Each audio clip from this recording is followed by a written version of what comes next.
사도신경으로 우리의 신앙을 하나님께 고백하겠습니다. 나는 전능하신 아버지 하나님, 전지의 창조주를 믿습니다. 나는 그의 유일하신 아들, 우리 주 예수 그리스도를 믿습니다. 그는 성령으로 잉태되어 동정녀 마리아에게서 나시고 본디오 빌라도에게 고난을 받아 십자가에 못 박혀 죽으시고 장사된 지 사흘 만에 죽은 자 가운데서 다시 살아나셨으며 하늘에 오르시어 전능하신 아버지 하나님 우편에 앉아 계시다가 거기로부터 살아있는 자와 죽은 자를 심판하러 오십니다. 나는 성령을 믿으며 거룩한 공교회와 성도의 교제와 죄를 용서받는 것과 몸의 부활과 영생을 믿습니다. 아멘. 찬송가 430장입니다. 찬송가 430장 주와 같이 길 가는 것. 찬송가 430장 주와 같이 길 가는 것. 우리 하나님께 찬양 올려드립니다.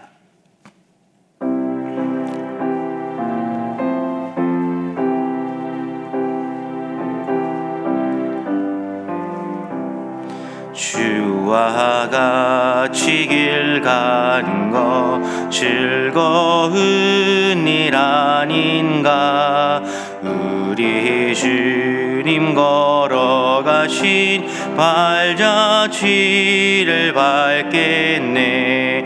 한 걸음 한 걸음 주 예수와 함께 날마다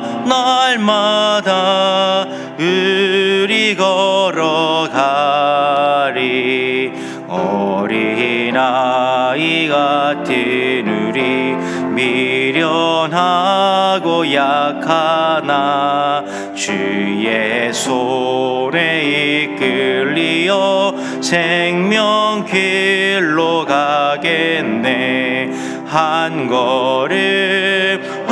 걸음 주 예수와 함께 날마다 우리 걸어가리. 꽃이 피는 들판이나 험한 골짜기라도 주가 인도하는 대로 주와 같이 가겠네. 한 걸음 주 예수와 함께 날마다 우리 걸어가리.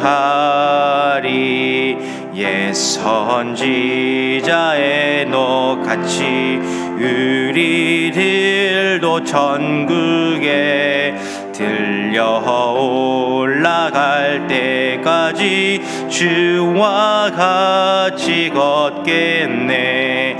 한 걸음 주 예수와 함께 날마다 우리 걸어가리. 아멘. 오늘 우리에게 주시는 하나님의 말씀은 누가복음 2장의 말씀입니다. 오늘 우리에게 주시는 하나님의 말씀은 누가복음 2장 41절에서 52절까지의 말씀입니다. 누가복음 2장 41절에서 52절까지의 말씀입니다.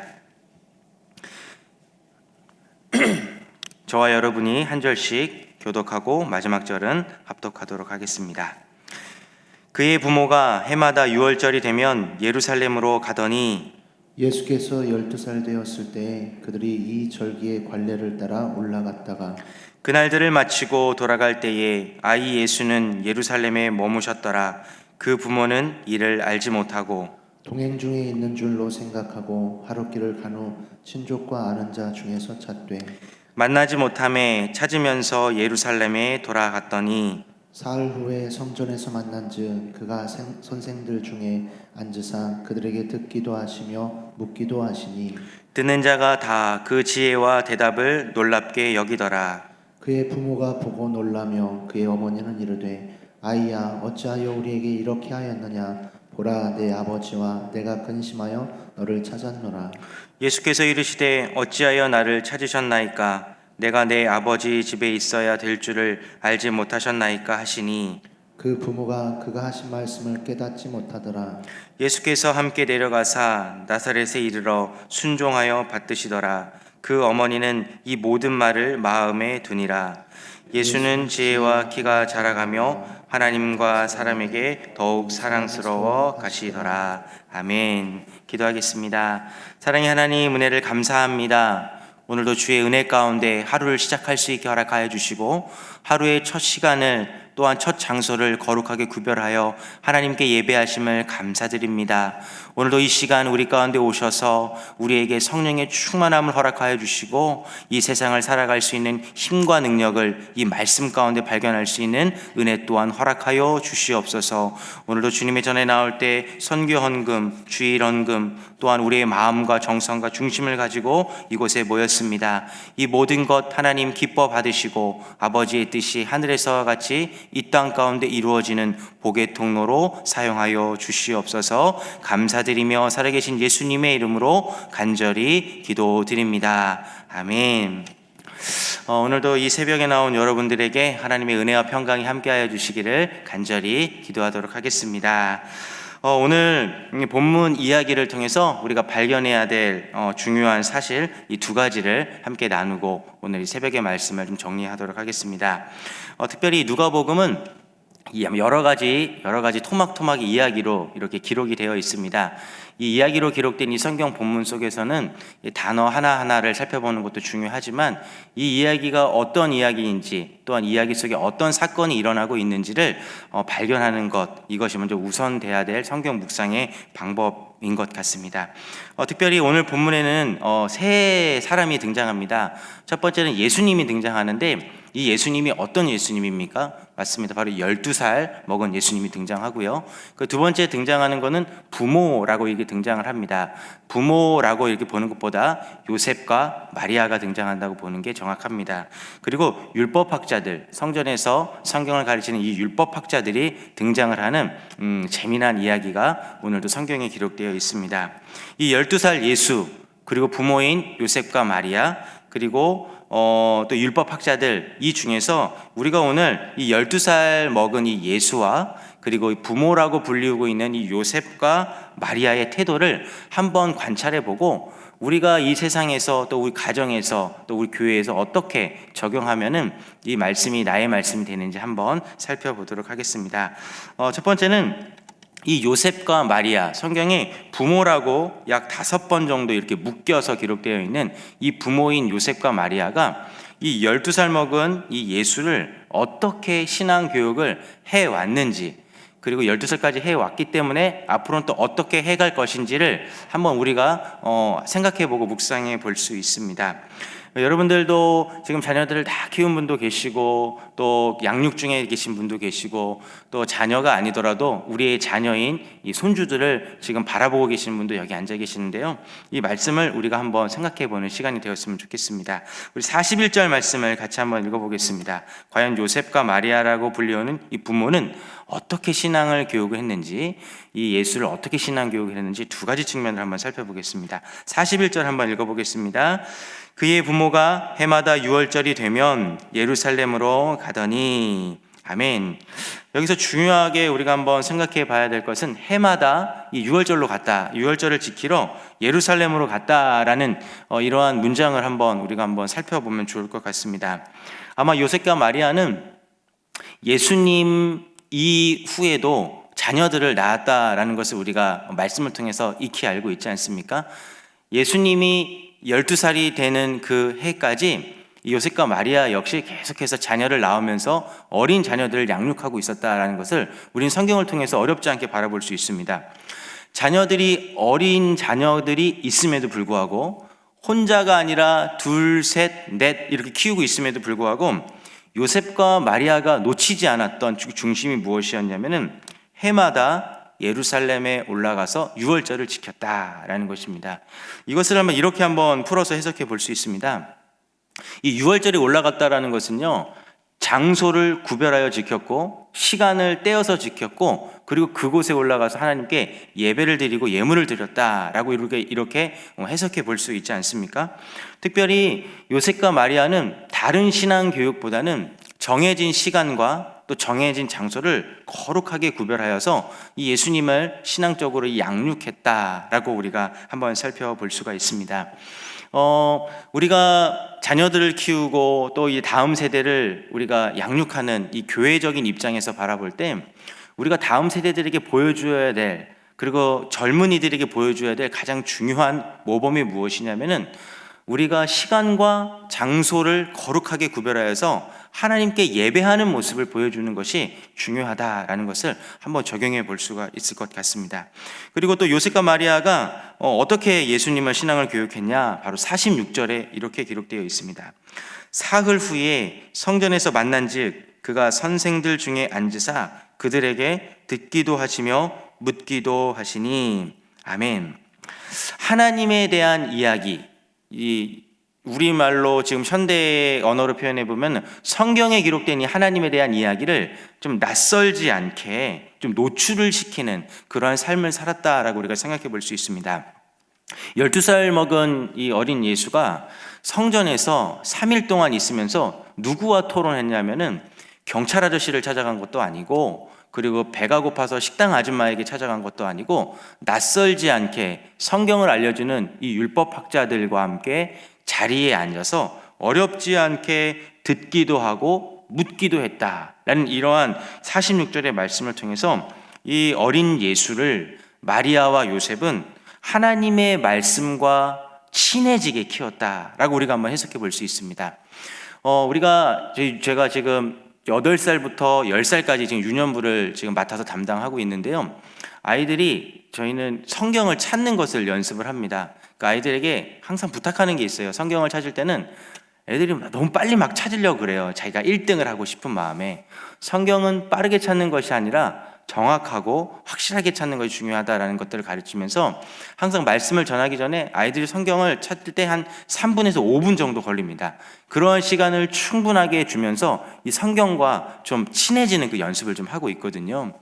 우리가 우리 자녀들뿐만 아니라 손주들뿐만 아니라 이 다음 세대들에게 해야 될 것이 무엇이냐 하면은 이 하나님의 말씀인 성경과 좀 친해지게 해야 된다는 겁니다. 성경과 낯설게 하면 안 되는 거예요.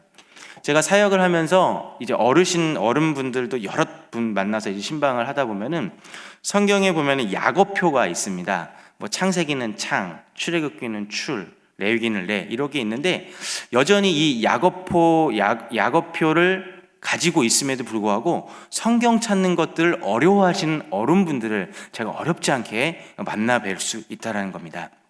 이런 것들을 봤을 때 우리가 먼저 성경과 친해지고 하나님 말씀과 좀 익숙해지지 않으면 우리의 다음 세대들을 하나님 말씀과 친해지게 교육할 수 없겠구나라는 것들을 한번 생각해 보게 되었습니다. 이 요셉과 마리아는 이 예수님을 키우면서 이렇게 하나님의 말씀이 좀 낯설지 않게 이렇게 신앙을 교육했기 때문에 3일 동안 홀로 성전에 있어도 다른 곳에서 다른 일을 하는 것이 아니라 율법학자들과 이야기하면서 듣기도 하고 말하기도 하는 이러한 삶을 살았다라는 것을 우리가 한번 살펴볼 수 있습니다. 그렇다면 이렇게 요셉과 마리아를 통해서 이렇게 신앙의 이렇게 교육을 받은, 이 양육을 받은 이 12살 예수님의 모습은 어떠했는지도 우리가 한번 살펴보면 좋을 것 같습니다. 이렇게 신앙을 교육을 하면은 지금부터라도 우리의 자녀들과 또 우리의 손주들과 우리의 다음 세대들을 요셉과 마리아가 교육했던 신앙의 모습처럼 교육을 한다면 어떻게 변화될 수 있을지 충분히 한번 고민해 볼 수 있는 대목이라고 생각을 합니다. 우리 49절 말씀을 같이 한번 읽어보겠습니다. 49절입니다. 예수께서 이르시되 어찌하여 나를 찾으셨나이까? 내가 내 아버지 집에 있어야 될 줄을 알지 못하셨나이까? 하니, 이렇게 성경과 좀 낯설지 않게 친해지는 교육을 받고 그리고 시간과 장소를 거룩하게 구별하여서 예배를 드리는 그러한 모습을 어렸을 때부터 진행해온 이 예수는 어떠한 소년으로 성장을 했냐 하면은 49절에 기록된 것처럼 내가 누구인지 아는, 그러한 소년으로 성장해 가고 있었다라고 우리가 생각해 볼 수 있습니다. 49절에 중요한 단어가 하나 있는데 여기 내 아버지라는 그러한 단어를 우리가 한번 마음속 깊이 한번 새겨 보셨으면 좋겠습니다. 우리 아버지, 너의 아버지, 엄마의 아버지, 아빠의 아버지, 할머니, 할아버지의 아버지가 아니라 이 예수님은 정확하게 하나님이 누군지 알았다는 거예요. 바로 내 아버지라고 고백할 수 있었다는 겁니다.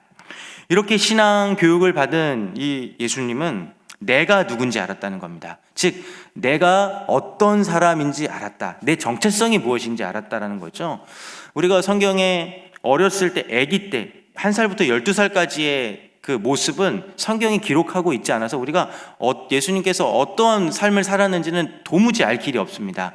하지만 오늘 본문을 통해서 이 마리아와 요셉을 통해서 이러한 신앙 교육을 받았기 때문에 이 12살 먹은 예수가 우리 아버지가 아니라, 율법학자님의 아버지가 아니라, 우리 아빠, 엄마의 아버지 하나님이 아니라 내 하나님으로 정확하게 인식하고 있었고, 나도 그러한 정체성을 가진 하나님의 아들이다라는 그러한 놀라운 고백을 지금 하고 있다는 것입니다. 이제 복음서를 쭉 읽어가다 보면은 예수님께서 공생애를 처음 시작할 때 사단에게 시험 받으시는 일들 우리가 너무나도 익숙하게 잘 알고 있지 않습니까?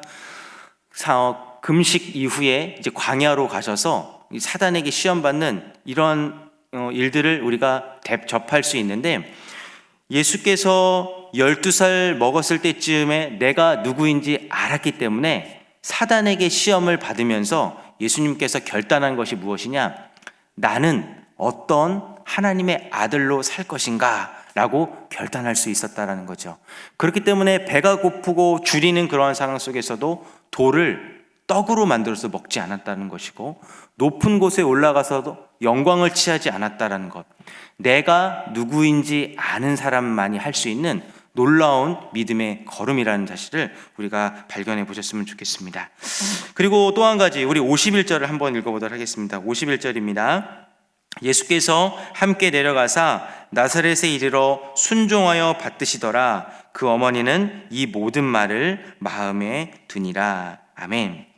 어렸을 때부터 요셉과 마리아를 통해서 시간과 장소를 거룩하게 구별하여 예배하는 모습, 또한 하나님의 말씀이 낯설지 않게 그렇게 교육받은 그러한 신앙의 교육을 통해서 예수님께서 배운 중요한 가치 중에 하나가 무엇이냐면은 51절을 통해서 알 수 있듯이 권위에 순종하는 모습을 배울 수 있었다라는 겁니다. 여러분 생각 한번 해보십시오. 내가 신입니다. 예수라고 불리는 신인데 육신의 부모에게 순종하기가 쉬웠겠습니까? 어려웠겠습니까?